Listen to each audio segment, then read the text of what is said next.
Everybody needs to be mentored. And if you don't think you need to be mentored, then I'm telling you, you need to get out of the Army. Mentorship is not, hey, here's how we're going to make you a colonel or a general.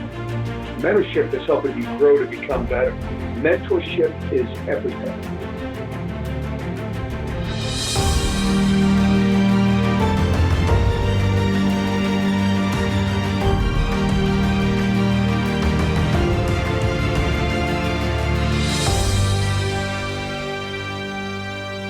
Hello, fellow leaders, and welcome to the Military Leader Podcast, where you can find conversations with today's most successful leaders. I am Andrew Stedman. I want to thank you for plugging into the episode today and making the Military Leader a part of your professional development journey.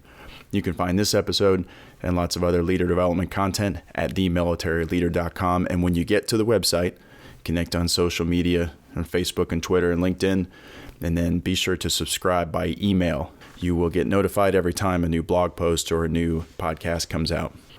Before we get to today's conversation with Brigadier General Marty Schweitzer, I want to share a story about the impact that he had on me many years ago. Back in 2001, I was a platoon leader in the 82nd Airborne Division, showed up there after the infantry officer basic course and ranger school, and was lucky to walk right into a platoon leader position. One of the first training opportunities we had was a situational training exercise for the platoon.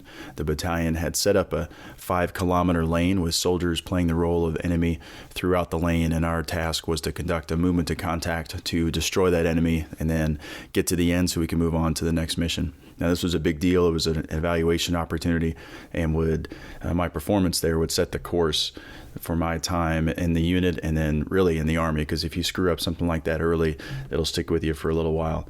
So the pressure was on, and as my platoon deployed into the wood line and we established security, I took a knee to get my map out and check in and make sure we were on track, and then to give the next set of instructions. And as I was doing that, I felt somebody over my shoulder, and so I turned my head to see that General Schweitzer, then he was a battalion commander, a lieutenant colonel, was standing there watching what I was doing. This is a big moment for me. I fully expected him to levy a little bit of pressure and criticism and ask what the heck I was, still doing there, and why hadn't I started, but instead he knelt down next to me and he put his hand on my shoulder and he looked me in the eye and he said, "The energy comes from you. The energy comes from you." And then he said, "Now go get after it." And the lessons of that statement sank in over the following, weeks, months, and years. Even today, as I think about it, there were several things that he was telling me. First is that I was in charge, that I was responsible for everything that platoon did or failed to do, and there should be no doubt in anybody's mind who was leading the patrol. And then, additionally, he was telling me that leaders set the tone, that how I respond to the situations that I was about to encounter would set the tone for how the rest of the platoon reacted. And if I was hurried and frenzied and stressed out, then they would be too. But if I was calm and steady and gave them clear instructions, then that would infuse emotional stability into the formation, which was an important lesson for a new platoon leader to hear right before starting an evaluation lane. And then finally, I think he was saying something about organizational momentum. Over the course of the next several days, we were going to be tested going through multiple lanes like this. And he was telling me that throughout those long exercises with multiple challenging engagements, and as the fatigue rose in the platoon, he was reminding me that the energy comes from the leaders, the inspiration, the motivation to keep going, the drive, the discipline, the passion comes from the leaders, and it's incumbent upon the leader to inject that into the formation whenever they need it. So lots of really good lessons there with just a few words. The energy comes from you. And that was just the first of many, many lessons that General Schweitzer would impart on me and the other leaders that were there in the battalion at the time. He took us to our first combat deployment in 2002 to Afghanistan and really set the tone for what combat leadership should look like, continue to get after the enemy at every opportunity. And again, that set the tone for the rest of our careers. And he's continued to be a mentor for me and for many others who were with him, never hesitating to pick up the phone to talk about, something that we were challenged with, or an opportunity or an assignment that we were facing, and giving us candid advice about whether or not we should take that opportunity. I know one in particular, I called him up and asked him if I should take an assignment that was there in front of me, and it looked like a pretty cool assignment, and he emphatically said nope. go in a different direction. And that was, looking back, that was the clear right choice. He never hesitated to offer his advice and experience, and it's really paid off over the years. So I'm indebted to him. I'll also say this about General Schweitzer. More than anybody else in my career, the lessons that he imparted have continued to resonate throughout my time as a leader and my service in the Army, and I've continued to make an impact. It's funny how I'll catch myself teaching the same principles, using the same words. I mean, I've taught this energy comes from you lesson several times and talked about it. And he planted that seed. He planted that lesson 17 years ago. And so it's a testament to his passion for developing leaders and his willingness to grow the force. But it's also amazing how a leadership principle or a lesson will find its way through the years and through the generations because leaders continue to teach it. So when you have the opportunity to coach somebody on your team and give them a piece of advice or teach them, don't hesitate. Take that opportunity because it'll pay off later. It'll continue to survive, and you're not just helping that person, you're helping many others down the line. So it's a word of encouragement and motivation for leaders to keep going, keep teaching, keep growing the force. All right, let's get on to the conversation with Brigadier General Marty Schweitzer. I didn't even talk about his deployment history and his service history. He's deployed more times than anybody I know to more theaters, from Desert Storm on through today to Iraq and Afghanistan multiple times. He commanded, as I mentioned, a 3rd Battalion, 505th Parachute Infantry Regiment in Afghanistan in 2002, and then 4th Brigade, 82nd Airborne Division in 2006 and 7 in their deployment to Afghanistan. He served as a Deputy Commanding General for the 82nd, and then also worked in one of the hardest jobs that I've heard that's out there, the Deputy Director for Regional Operations in the Joint Staff, basically the battle captain for the world. Really incredibly hard job, and but he's done it all. He's got a ton of experience. Now the CEO and President of Network Designs in McLean, Virginia, and he talks a little bit about that in this interview. So he's a great leader, a true mentor of mine, and someone I've leaned on throughout my career. I am honored to have him on the podcast, and we really just hit the tip of the iceberg when it comes to conversations and topics we could have here to share with you. But I am glad to do it, and so here is my interview with Brigadier General Marty Schweitzer. Sir, thank you so much for taking the time to share your experiences and leadership lessons with us today. My pleasure. I'm fired up to do this. All right, sir. So let me take you back to 2001, if you don't mind. So you took command of 3rd Battalion, 505th Parachute Infantry Regiment in the summer of 2001. You had 650 paratroopers ready to deploy anywhere in the world, fight and win.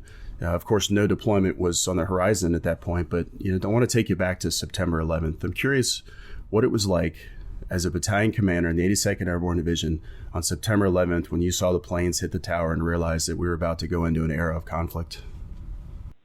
Yeah, I mean, it certainly accelerated everything that, a battalion commander or a brigade commander is thinking about. You've got these 2-year cycles, 2-year plans where you're trying to, create a more capable formation so you can turn over the next guy in better shape that you got. And that was kind of the mindset that I think has existed, for many folks.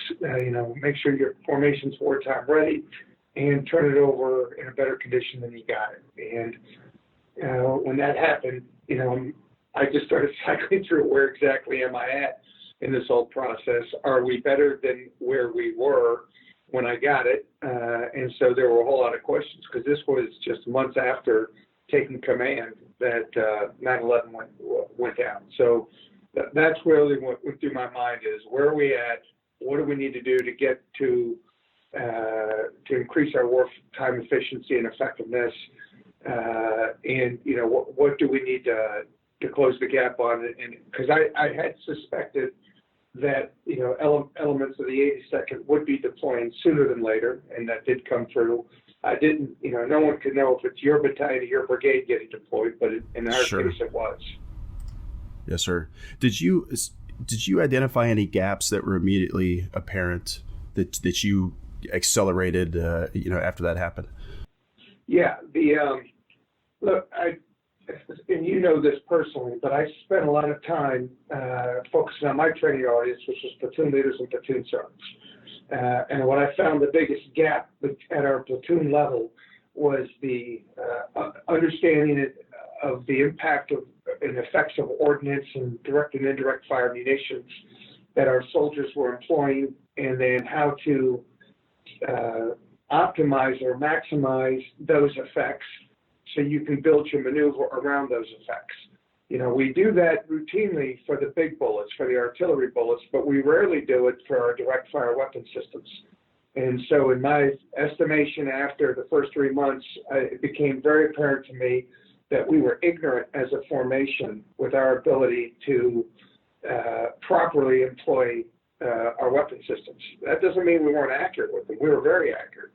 But I was stunned to find out the lack of knowledge of the effects of the weapons. So what's the ricochet? What's the minimum safe distances? What's the risk estimate distances for the artillery? What's the RED and MSDs for our aviation assets? Their munition systems that they deploy. And being able to integrate that and being able to understand those effects, you can then really, truly build maneuver. And so I knew that was a gap. So from 9/11 on, that became almost my singular focus, so we could build maneuver that optimized the effects of the munitions we were employing. Mm-hmm. Yes, sir. Well, that had a foundational effect on all of us then. I mean, and it still does today, because I'm teaching those same lessons today in the proper employment. And one thing I noticed back then was that you set the risk parameters for us and told us exactly how close was safe to fire against maneuvering, friendly troops in order to not put them in an unacceptable risk. And that framed it. As a new lieutenant, I can tell you it framed the risk profile, and it framed the combat and the training experience for me pretty clearly. And I think there's a regulation that's called 38563, and it's the only that I'm aware of Army and Marine Corps regulation. And it's called, I think it's about training and training ranges. And so immediately people discount it, which is dumb. It's an incredible regulation. And what it does is the Army and Marines, through decades of training and analysis, have identified what the distances are and the percent of incapacitation is for every single munition that you could be employing in combat. And if you apply that, you're going to find out that it actually works. And I remember when we first started doing this, my first sergeants were the biggest cynics of this regulation until we did a couple test things. And the test things that we did is I used a white butcher board paper and I put them at all these distances to show the ricochet effect of the munitions. And they all thought, well, that's too far. Until we did the test on them, and they saw that when they were determining the distances they could get to, we then back up, we'd put the white butcher board paper down there, we'd fire the weapon system, then we'd look at the effect. And it was stunning to them to find out that all their instincts that they've been applying were not accurate. And it's no fault to them. It's very few people, very few formations really build their training and combat employment around that regulation. And it's money. It's accurate. It's decades of analysis by the Army and Marines to determine the actual effects of the munitions that you're going to be employing. And if you really understand that, you can truly maneuver. If you don't understand that, you're what we call gambling. And I'm not a big gambler. I have no problems with risk and mitigation. But gambling and risk mitigation are two completely different things. Mm-hmm. Yes, sir. Well, you'll be heartened to know, at least in my experience out here, that DAPM 3563 is a lot more. It's a lot more evident. People are referencing it a lot more, and I think that the direct fire lessons have really taken hold over the last 10 or 15 years. Of course, I mean, I think you've seen that on your side as well, as we've experienced the wars in Iraq and Afghanistan. But I think at the junior level, I think it's a lot more accepted now and employed. But who exposed you to that, sir? Were you a young officer? No, I was a major when I first got exposed to it. I've been using the concepts of it, but I was assigned to the Airborne Brigade in Italy. And our new brigade commander at the time, then Colonel Frank Kearney, now Lieutenant General retired Frank Kearney, joined us as we were doing training at Grafenwehr. And after the first 30 minutes, he saw our training and stopped all the training and called everybody in. And it was a little humbling. And, our battalion commander included, we were all a little humbled, because we're kind of being told you don't know how you train. And, we kind of got a little defensive until he walked us through what he wanted to teach us. And then he did a tactical exercise with our troops, just the leaders. And at the end of that, too, it was clear to us how ignorant we were and the fact that we had been gambling versus risk mitigation. And we reconstructed all of our training in about a 48-hour period. And I have to tell you, that remaining 2.5, 3 weeks of training that we did at Grafenwehr was some of the best training I participated in as a trainer and resource manager in my entire career because of the coaching and leadership of Frank Kearney. Taking 385-63, making it digestible, and then giving us the concepts that we needed to use moving forward. Just simply incredible. Yeah, I'm really fascinated by this from the influence and from the leadership perspective. So, this occurred when, I guess 95, 6, 7, right around that time, perhaps? So this was 97 when I went through this, 97. And then 97, 98, and well, really 97, 98, 99, because that's how Frank Kearney lived. So we had the privilege to be under him for every training event, every training preparation. We build the range, but you demonstrate it using the principles out of DAPAM 385-63, and it's just simply phenomenal. Yes, sir. It's just amazing how, so he taught that lesson to you, which had a formidable impression, and then you turned around and taught it to the lieutenants and young sergeants there in the 82nd while you were in battalion command. When you're leading a formation and you're teaching those lessons, is that a conscious decision to say, I'm going to put these lessons into the formation so that it carries on through the Army in later years? Is that something that's deliberate? Yeah, so that's a great question, Drew. So let me just back it up. So after my first month in command, we were put on block leave. It's kind of amazing how that works. There's nothing to do with the leadership time. And so I'd taken command in June of 2001. In July, I was sitting on the front porch in my house at Fort Bragg, and the chief of staff of the division ran by. He said, "Schweitzer, what are you doing off?" "Sir, I'm on leave." "That's awesome." Then he came over to me and he said, "Okay, so you've been in command for 30 days. What are the 3 things you're going to leave your formation with that makes it better from when you got it?" And no one had ever asked me that question before. He said, "Look, you're going to identify a lot of weaknesses and a lot of strengths, and that's fine. But what are the 2, 3, or 4 things that you're going to do with that formation?" And so he goes, "Don't answer this now, but you need to figure this out in the next couple of weeks." And so what I did was I sat down with my senior non-commissioned officers who had been in the unit forever. And I got feedback from them on what they thought our strengths and weaknesses are and what they would want me to leave the unit with. And so they gave me a handful of guidance, and I limited. I added 1 and I kept 2, and I put the other ones that we'd work on, but it wasn't going to be my singular focus. So I had 3 singular focuses that I wanted to do with the unit. And the first was develop a leader development program that was completely linked in and focused on our medal. And it was all built around the platoon leaders and platoon sergeants, and everybody else was a training aid, from squad leaders and team sergeants to captains and field grades.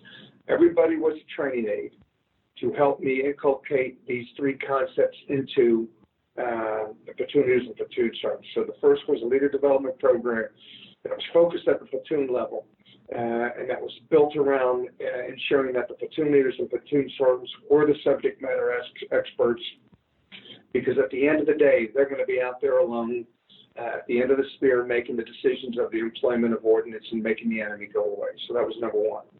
Number 2 was rehearsals, because of the other weaknesses that I identified within the formation is we were terrible at rehearsals.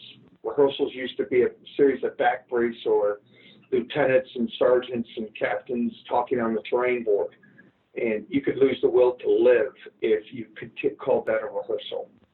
And so what I did was, and again, another tool that was given to me, I didn't create this, is everything was going to be a demonstration. Yeah, the platoon leaders, platoon sergeants, the specialty platoon leaders, platoon sergeants, the weapons squad leaders, all the folks that had unique responsibilities would demonstrate what they were doing as part of their tactical rehearsal and preparation. And so that was number 2. And then the number 3 was from the team leader level on up. Because those of us who are familiar with the light infantry world know this, but maybe those who aren't don't. The team leader he's the ultimate fighting force, and everybody does what the team leader does. So from the team leader on up, I wanted them to reflexively know 385-63. No, not refer to it, not have to pause before they employed ordnance, but to know it. And so those 3 things are what I focused on from the beginning when I took command. It's just not when I took command, but after the chief asked me the question. But then after 9/11, I accelerated those 3 things, and that's all 3 Panther did for the next 6-7 months as we were getting ready to go to combat. There was nothing else. It was leader development focused at the platoon sergeant level. It was working and refining our rehearsals. And it was making 385-63 a reflexive competency from the team leader level and above. And I didn't let anything else interfere with those 3 things. Sometimes maybe there was some risk associated with that, but I personally have been convinced that if we do those 3 things well, that we're going to be pretty successful when real bullets start flying. Mm-hmm. Yes, sir. Yes, sir. So come the summer of 2002, then you get the opportunity to deploy to Afghanistan, and you had deployed many times before, as you'd mentioned to us, and been in combat situations, but as in the enemy, and that summer, and I describe it as kind of on their heels. The Anaconda had just happened. The 101st had taken it to them pretty good, and so I kind of felt like we were running around trying to root out targets and trying to develop targets from a pretty not a quiet environment, but an undeveloped environment. And but that there was an edge of I guess audaciousness and boldness in the battalion's actions. Is that something that started with you in seeking out the enemy and go and find them? No, I think it's they were truly just like I became confident in my ability to synchronize the ordnance now that I understood it. I think our sergeants truly understood the effects of their weapon systems, not just when you hit the target, but when you don't, and how do you maximize maneuver. And when you really figure that out, that creates a degree of confidence that you can't replicate through guessing or gambling. I really think that was the catalyst, and the feedback that I got from the first sergeants after combat, they're the ones who confirmed that in my mind. I should say they're the ones who planted that seed. Because I was a little surprised with the aggressiveness from the lowest ranking young sergeant, through us. And it was just relentless. But to a man, they believed that they understood their weapon systems better than the enemy did. And they were convinced that if there was a fight, that we were going to win because of that. Mm-hmm. So compare that to your brigade command experience several years later in Afghanistan. What was different? What did you have to adjust in your leadership style, and how did your battalion command deployment to Afghanistan prepare you for that? Yeah, so when I was a battalion commander, I had 5 awesome company commanders, and they really were. All 5 of them have become colonels. 4 of the 5 have become brigade commanders. They're stunning. They're tremendous. I'm the first to acknowledge that I got a great hand of folks that were given to me. Oh, by the way, 15 of the 17 platoon sergeants are sergeants majors today, and you have that kind of arrangement. You're gonna, your chances are to be pretty successful. But even having said that, captains don't have the experience of battalion commanders. So in terms of the leadership, I had to realize that I had 6 in this case in combat, I had 8 battalions that were assigned to me. I had 8 centrally selected battalion commanders and battalion command sergeant majors, all with 18 to 22 years of experience, all of which were very, very competent.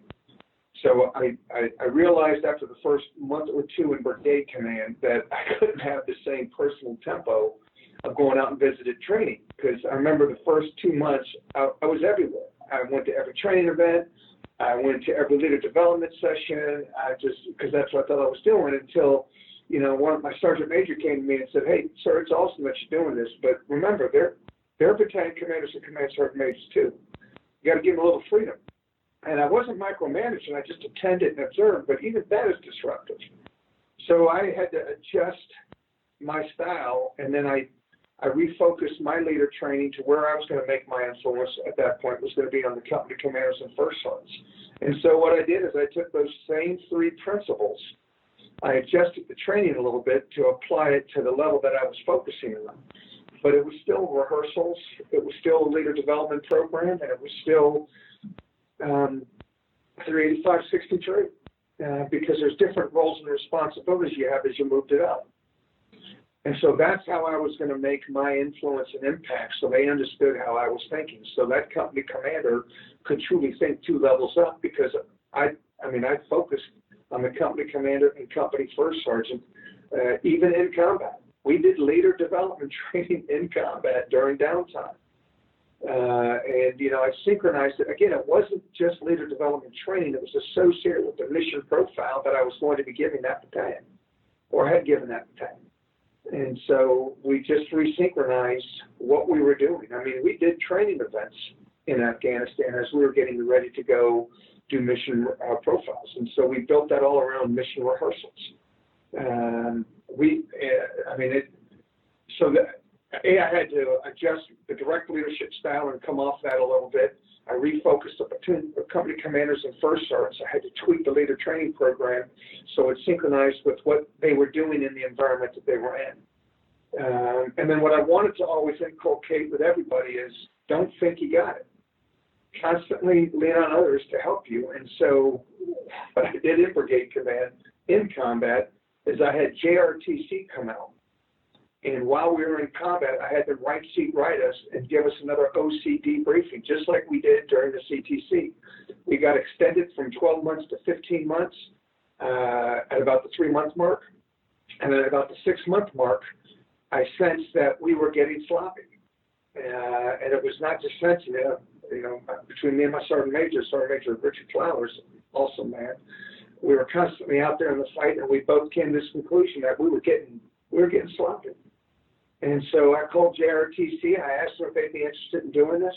I got obviously approval from my division commander, then Major General Dave Rodriguez. And I was cautioned against doing this, by the way, from other folks, who were trying to help me, say, "Hey, man, you don't want to expose yourself like that." To me, that's nuts.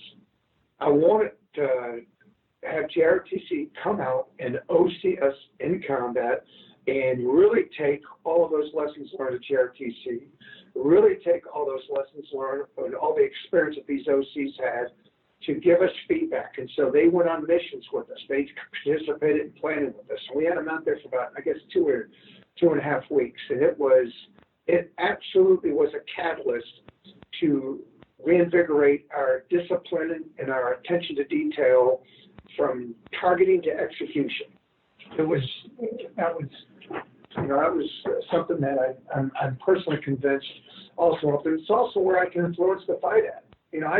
Could I go down there and, be a platoon leader? Sure, but that's not helping anybody. But where I could influence is, A, focus on my training audience, and then B, bringing in resources that's going to make us all better.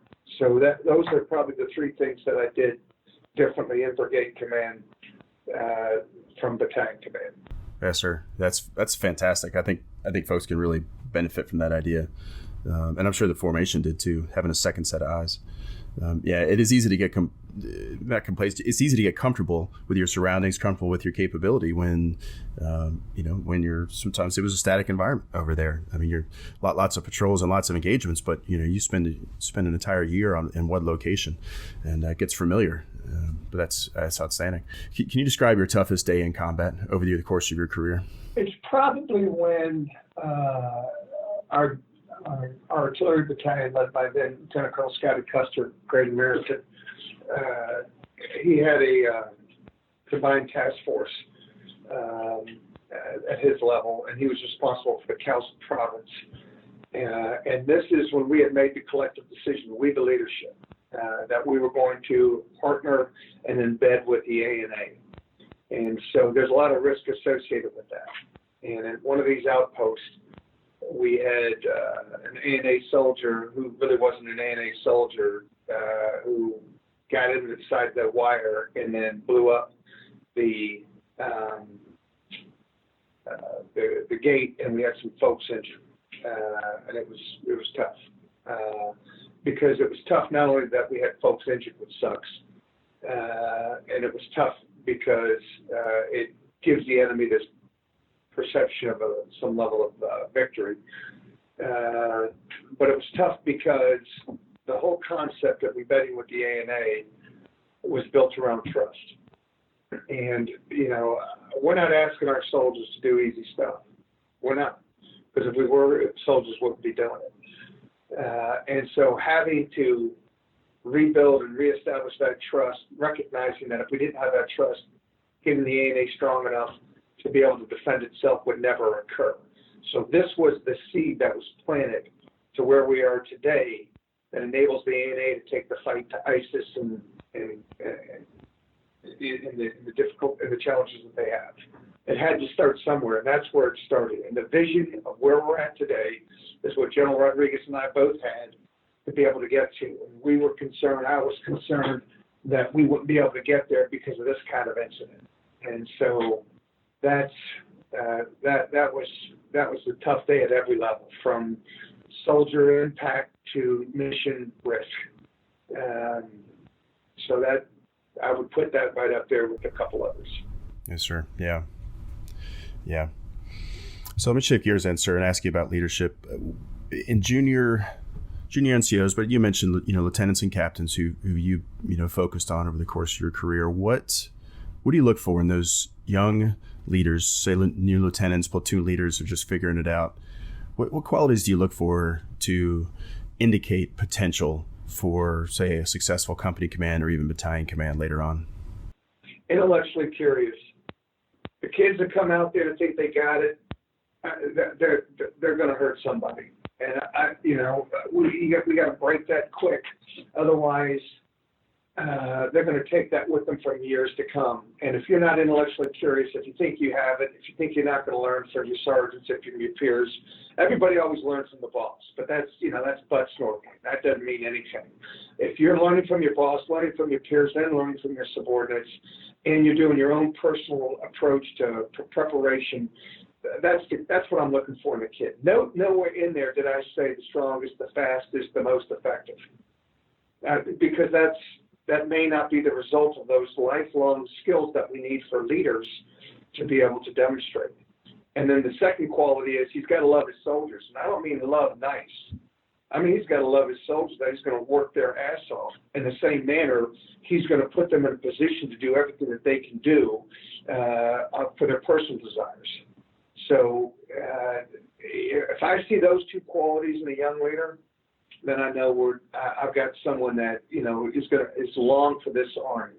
If you don't see those qualities, that doesn't mean they're not long for this army. They're just not long for me, because I'm just not that interested in your talent alone. I mean, you look at the NBA. There are some players in the NBA that are so stinking talented, better than many others who aren't as talented. But yet, it's the guys like Buck Williams that play for 20 years in the NBA because they train and they work their ass off the entire time. Well, it's the same in the military. Who's going to work their ass off? Who's going to constantly try to grow? Who's going to take care of their subordinates, both tough love and love, and help them, be all they can be and get to the opportunities that they're trying to get to. That's what I look for. So imagine someone doesn't have one or both of those qualities, as a young leader. Can you teach it? I mean, how do you teach intellectual curiosity? How do you teach, loving the soldiers? Sure. I mean, through feedback. I mean, I I know at the battalion level, there isn't a platoon leader who couldn't say I didn't give feedback. They may not like the feedback, but it's my responsibility. That's my training audience. And so it's a two-way street. I can't expect folks who are demonstrating a behavior to change that behavior if I'm not taking an active role. The active role that you can take is whenever they're screwed up. That's not the time you only engage them. And it's also not the time when they do something really good you only engage them. It's all that in-between time that you have to engage them. I remember being told that at the battalion level, it's the last time that I'd spend with the troops on a daily basis, and you'd only spend 60% of your time with the troops. Well, I didn't comply with that. I spent about 80 or 90 with my training audience, and then I left the other 10 to 20 of the staff. The staff I was relentlessly hard on because I needed to protect that time I had with my training audience. And so you felt that. You were at one end as a platoon leader, then you came up to be my S1. It was a completely different relationship because I was not going to be the admin guy, but I wanted my XO to work with the staff to be able to handle that. And it's not because I was focused on everything in the training environment. That's not it either. I was focused on maximizing my time with the training audience that I was assigned to. Mm-hmm. Yes, sir. Let me ask you specifically about that, because I think it's something that the battalion commanders and company commanders face, is that the two levels down approach that we have in the Army, that where battalion commanders train and develop those young lieutenant platoon leaders. Is there a risk that you kind of skip the company commanders because, they're the responsibility of the brigade commander, but sometimes I've heard company commanders give feedback that they feel a little bit left out because the battalion commanders is focused so much on the lieutenants. Did you find that, or how did you split your time there? No, I was fortunate. My brigade commander, then Colonel Jim Huggins, now Lieutenant General retired Jim Huggins, he was as relentless on his training audience as I was focusing on mine. And we were nested. So after I built my leader training program, I went to him, I laid it out for him. If I had to do this over again, I would have recommended we do a leader training session at the brigade and battalion command level and built a comprehensive one that was consistent across all the battalions. But I wasn't smart enough to do that then. I did do that as a brigade commander.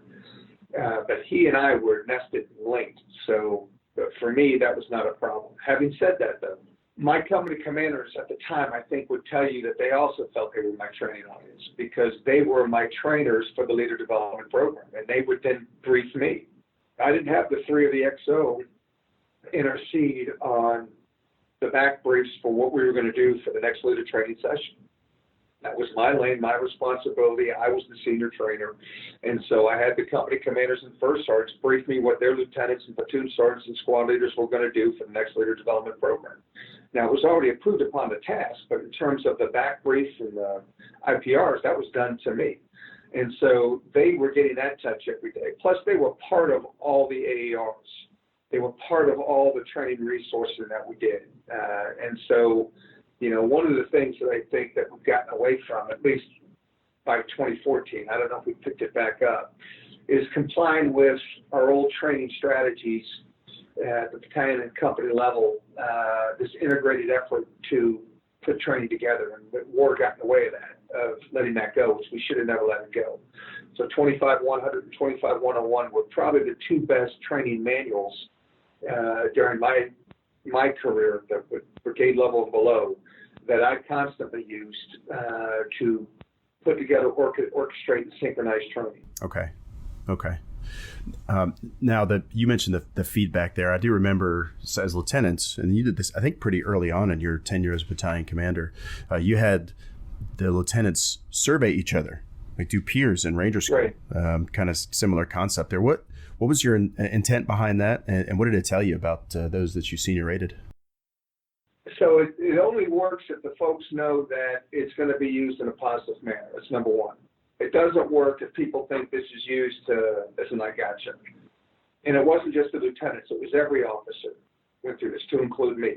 And so what I did was another tool from Frank Kearney. Now, when he was in the Ranger Regiment, they had all these resources, and they were able to do 360 assessments. And That's your subordinates, your peers, and your superiors being able to provide you feedback and things for you to continue to do and things for you to continue to work on. And so we did that in a unit that he had with us, but we had to do it on the cheap. So we used the chaplain when we were in Italy, and the feedback was phenomenal. I mean, I got told three things. I got told a bunch of things I needed to improve and some things I needed to sustain that I had not gotten in some cases, or I had gotten before. It was just reinforced when you get this kind of comprehensive feedback. And the way Colonel Kearney used it was, it didn't go into your OER. It didn't even go into his consideration of you. Matter of fact, he never even looked at these dang cards. He looked, I mean, he wanted you to use it, but what he did was he took his card and he shared it with everyone on the things that we wanted him to improve on and sustain. And so when I got to the unit, I tried to do something similar. I don't know if I used a chaplain or if I used somebody else. Whoever I used, I had you guys all do an assessment of each other, of the captains, of the field grades, of the battalion commander. I had the captains do the lieutenants and the field grades, and then I had the field grades do the captains and me, and I had everybody do me. But I tried to keep it one up, one down kind of arrangement. And I didn't do anybody, obviously, because that wasn't the purpose of it. And then, so I brought everybody in. I issued the cards out. I made everybody give me your top, I don't know if I said 5 officers, your bottom 5 officers. And I didn't categorize it as bottom. I said the ones who need the least improved, the ones who need the most improved. And then on everybody's card, list the 5 or 6 things that you want them to improve on, the 5 or 6 things that you want them to sustain.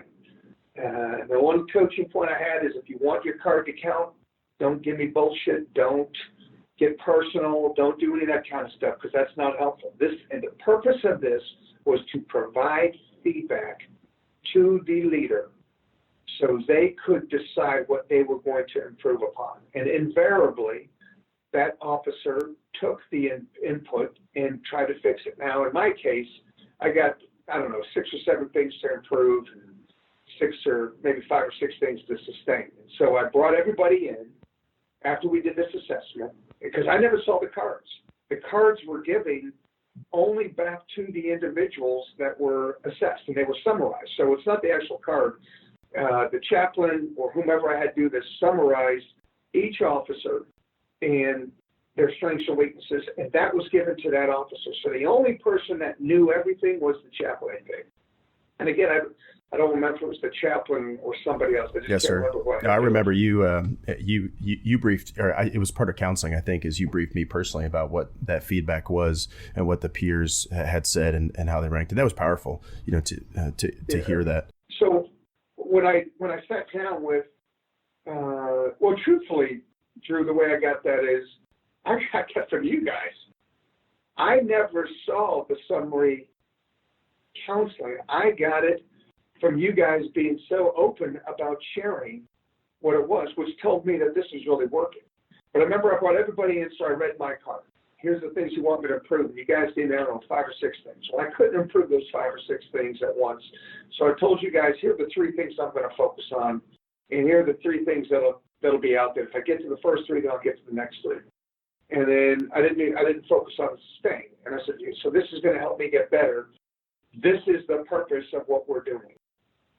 It doesn't go into my report card. It doesn't go into your report card. And so that was the whole goal of this thing.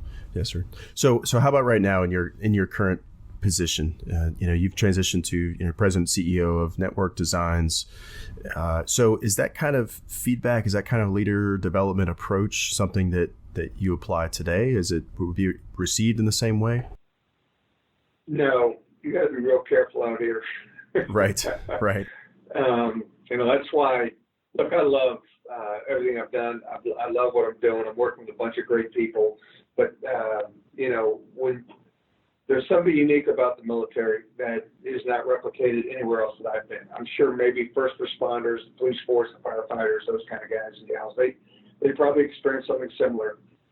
But when you're hanging out with a bunch of heroes who every day are willing to take the enemy's life on behalf of their nation and not give their own, which is what I'm a big fan of, although prepare to if you have to.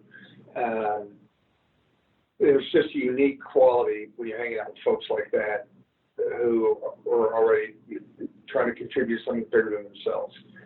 And now in the civilian world, it's not necessarily that way. And it's not necessarily something you can build. You can coach, you can teach, you can mentor, you can develop, you can invest in folks. And we're trying to do that, but you don't have the same level of unity that you would have, in the military. And I think that's the same for all businesses, because at the end of the day, there are some split loyalties that you have in the civilian world that you don't have in the military. Sure. So over the course of your career, sir, you mentioned General Kearney and maybe a couple others. How important was mentorship to your development? Oh, it's all of it. I mean, so the major was such a formative time for me when I was a major. One of the best mentors I had was then Master Sergeant Richard Flowers. I was the Brigade S3 in Italy. I was a hard charger. I worked my ass off. And I knew that. But I was so imbalanced, it was ridiculous. And so Master Sergeant Flowers comes in. He's working with me for I put him to work right away, made him part of the team, gave him significant responsibility. He's just a tremendous soldier, smart guy, good guy. And he came to me at about day 4, day 5, and he really humbled me, and in a different way. He said, I've been working with you for 3 or 4 days now. You've worked with me like a dog. You haven't asked me about my family. You haven't asked me about my kids. You haven't asked me if I'm settled. You really haven't taken a real interest in me. You've only taken a real interest in what I can do. And that was a body blow to me, because I've always kind of prided myself of always being focused on the troops. But I'd gotten so lost and working so hard and grinding out the mission that I get mission first, men second from, the leadership perspective and how you make decisions. But I had lost that balance significantly. And he didn't miss a day to provide me coaching for the remaining 6 months that we were together at that point, which is why I picked him as my brigade sergeant major when I was getting ready to go to combat, because he has made as much of an impact on me as Frank Kearney did on me. And so, and by the way, both of those two guys have a relationship, which isn't a surprise, because when he was a private, he was Colonel Kearney's guide arm bearer when Colonel Kearney was Captain Kearney in the Ranger Regiment. Yeah, and so, Sergeant Major Richard Flowers is one of the most impactful mentors I've had. But it's without mentorship, you can look at the brigades that don't have division structures on top of them, and you can see the amount of challenges that those brigade leaders have in being properly developed. Everybody needs to be mentored, and if you don't think you need to be mentored, then I'm telling you, you need to get out of the Army, because you're no longer intellectually curious, because you're so arrogant at that point that those words actually exit your mouth that you're at risk to bringing kids home. And so my alarm bells go off. Mentorship is everything. Yes, sir. What other resources, what have you used over the course of your career besides the mentorship and influence from your, from your bosses and folks that impact you there? What else do you refer to? Operationalizing the mentorship. I mean, if you're going to do nothing with it, mentorship is not, hey, here's how we're going to make you a colonel or a general. Mentorship is helping you grow to become better. And so operationalizing that mentorship is what I spent all of my time doing. The mentorship is the necessary input, but it's what you do with that determines if you're going to grow and get better and be effective for the formation. So there's nothing outside of that input other than the execution of that input and operationalizing it, and then the use of AARs to constantly review to try to get better. I really have limited, I don't want to say limited, but that's what I've focused the development on in the venue that I've used.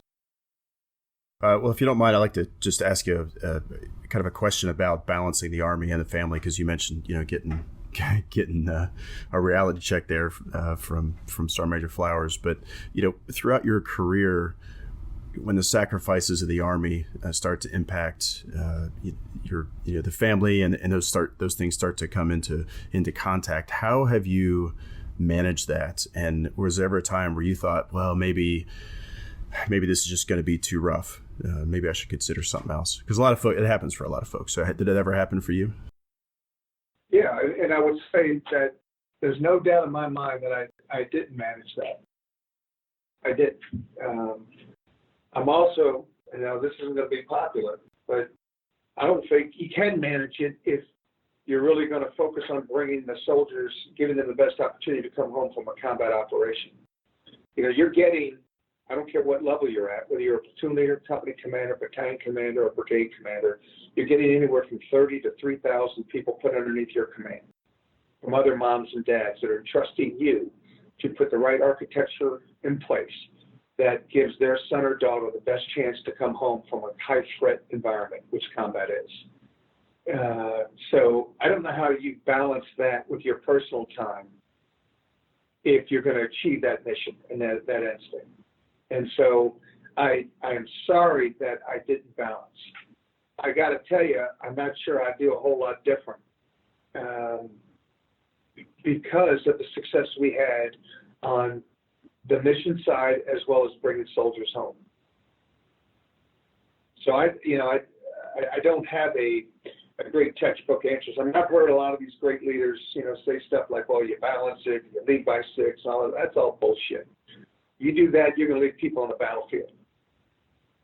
I mean, it's not conducive. And the concern I have in today's Army is this overrepresentation of the gentle glove, this overrepresentation that somehow combat is this precise environment and condition set where you don't need to be steely-eyed and tough and et cetera. I mean, I am concerned that we are losing our balance with what we need to produce to be able to win our nation's wars. Mm-hmm.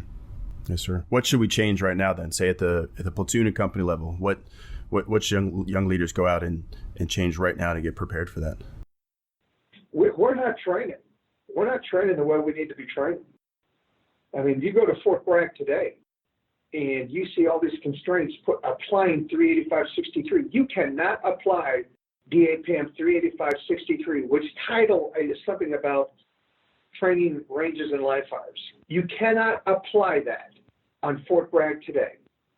We've applied it routinely. You cannot apply that today. And if you can't apply that on Fort Bragg, you're not going to apply that anywhere. So I think we need to get back to using the regulations and the PAMs that have been developed over time that work. Yes, there is risk in training. That's why we do risk mitigation, not risk elimination. Risk elimination teaches wrong habits, and it's not how you're going to fight. And so I wouldn't give a whole laundry list, but I would absolutely put that right up there as number one. The other thing that I would highlight is the empowerment of NCOs. I'm not sure we're still there. I know the one, and look, I'm not 80 seconds is better than everybody else kind of person. I'm not. I kind of believe that, but I don't really believe that. I'm just proud of the 82nd. What I am most proud of is the non-commissioned officers in the 82nd because they actually are empowered or were empowered. And it's demonstrated on the drop zone. Who's in charge? No officers in charge. It's a bunch of sergeants who are making that happen. We have got to continue to invest in and empower our non-commissioned officers because that is our secret sauce, which makes us different than any and every other formation in the world today. We can make decisions at the lowest level because our sergeants are empowered. We have got to ensure that we continue to invest in that, and that remains a true statement. Mm-hmm. That's great, sir. Well, let me ask you one more question, if you don't mind. Over the years, and as the saying goes, you can't give yourself a nickname, but others have to do it for you. So, you've been affectionately nicknamed Coach by troops, by officers and NCOs who have served under you. Why do you think that is? And what type of connection causes a follower to look at you besides the commanders, but as someone who really develops him, cares about him, and trains him like a coach would? Yeah, I got that assignment when I was a company commander. The JRTC and all the OCs had their little checklist out. And so they were grilling me because I didn't write an op order with the crap or whatever. But we did rehearsals. And we did rehearsals over and over and over again. Matter of fact, I don't think I wrote an op order other than we did a matrix for every operation, and then we synchronized our fires. But, and so I got it actually from an OC. And he told it to my RTO, my first sergeant. And then my first sergeant kind of made it run after that. First Sergeant Mark Matney, one of the most influential people in my life. Another great mentor who I screwed something up, and he defended me and protected me in front of the formation. And he came to my house and said, "Don't you ever do that again." Just love that guy. But so that's where I think it really got cemented in. But it just focusing on the basics. Number two is they got to believe you. And it's not just the coach, any leader. The troops have to believe it. If you're phony, they're going to know it. I wasn't phony about we're going to be able to do the missions that we're assigned. And we're going to myopically focus on the missions that we're assigned. So in our medal training, our medal test that we had, our company leader development program was all focused around the mission essential task list that we had as a company commander, and nothing else. Nothing else. There was no assignment of Rommel or, Sun Tzu or any of that other stuff. It was the leader development program was built around every soldier being able to do their job and the job above them, and it started then. And so I just think it's the trust that they had that I believed in what I was trying to do, and that they believed that what I was trying to do, and that was a common belief. And it never wavered. You go into some formations, you hear folks say, "Here are my 5 priorities," and you never see them get after it. Well, I had 3 priorities, and that's all I got after. And so there was the expectation, the predictability was there for the troops, and they knew what I was going to focus on. So I'm sure some of that was comical to them, but all of it was consistent and predictable. And I know that they appreciated that at every level. Yes, sir.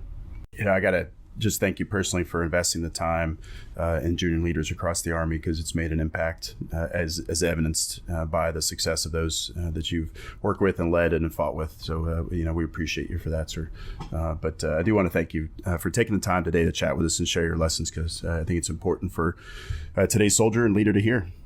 Yeah, no, I appreciate this, Drew. And I think it's great what you're doing. I know you got a lot of people helping you, and that's all awesome. But, someone's got to get, to figure out a venue to do this lessons learned and to help people get better and all that stuff. I just think this is one of those things that are necessary, but a lot of folks aren't jumping into it. And I'm glad you are, because it is going to have an impact. So thanks. Yes, sir. Okay. Well, thank you so much, sir. It was great chatting with you. All right, buddy. I hope you enjoyed that interview with Brigadier General Marty Schweitzer. I know I did.